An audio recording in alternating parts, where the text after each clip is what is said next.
Good evening to everyone. Hello, నమస్కారం boss. Hope everyone are fine, అంత బాగున్నారని అనుకుంటున్నాను. బాగానే ఉన్నానండి, ఇంకా బీపీ షుగర్ ఏం రాలేదు. అసెంబ్లీలో జరిగిన పరిణామాలు మాట్లాడదామనే ఉద్దేశంతో ఈ వీడియో పెట్టడం జరుగుతుంది. మనకు కావాల్సింది కూడా అదేలేమ్మా. సో 2024లో ఒక మ్యాండేట్ ఇచ్చినారు. నాకు లాగొద్దు, మ్యాటర్ లాగొద్దు.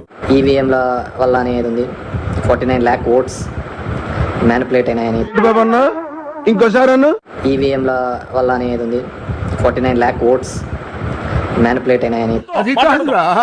నాకు వచ్చే కోపానికి వయసు కూడా చూడకుండా మర్యాద రాకుండా మాట్లాడతాను, తర్వాత నువ్వు ఫీల్ అవుతావు. అఖిలేష్ యాదవ్ లాంటి వాళ్ళు అయితే నా దాంట్లో 80 వచ్చినా కానీ నేను ఈవీఎంస్ అయితే నమ్మే పరిస్థితి లేదు. ఆల్సో బిలీవ్ ఈవీఎంస్ అనేది ఇట్స్ ఇదని. నువ్వు ఆగా, నాకు అవకాశం కూడా ఇప్పుడు ఇక్కడ మేబీ గతంలో చంద్రబాబు నాయుడు బాలేదన్నారు, ఇప్పుడు బాగుంది అంటున్నారు.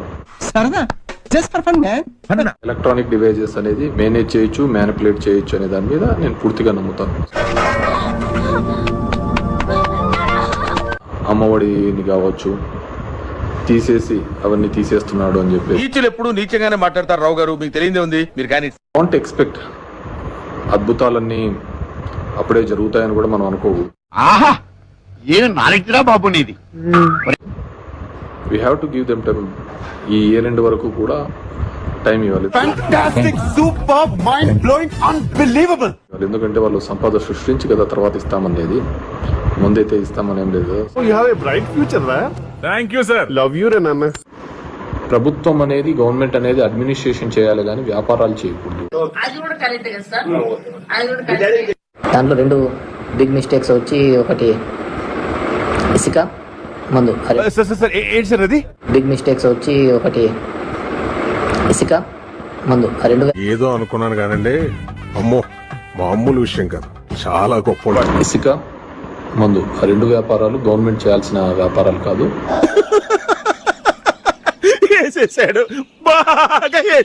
థర్డ్ పార్టీ చేయాల్సిన వ్యాపారాలు మనం అడ్మినిస్ట్రేషన్ చేయాలి. దానివల్లనే మొత్తం చెడంతా మూట కట్టుకున్నామనే ఒక అపవాదం ఉంది. అసలు నిన్ను ఎలా పొగడాలో నాకు అర్థం కాట్లేదురా. స్టిల్ ఈ గవర్నమెంట్ కూడా అదే కంటిన్యూ చేస్తుంది. పెద్ద సమస్య వచ్చి పడిందే. ఇసుక అనేది ఉచితం అన్నారు, అదే విధంగా దొరుకుతానని మనందరికీ తెలిసింది. ఇది ముందే చెప్పొచ్చు కదమ్మా, చెప్పనే లేదే. ప్రజల చేత ఎన్నుకోబడి ఉంటే we have to give time for them. ఆ విషయం మాకు తెలుసులే.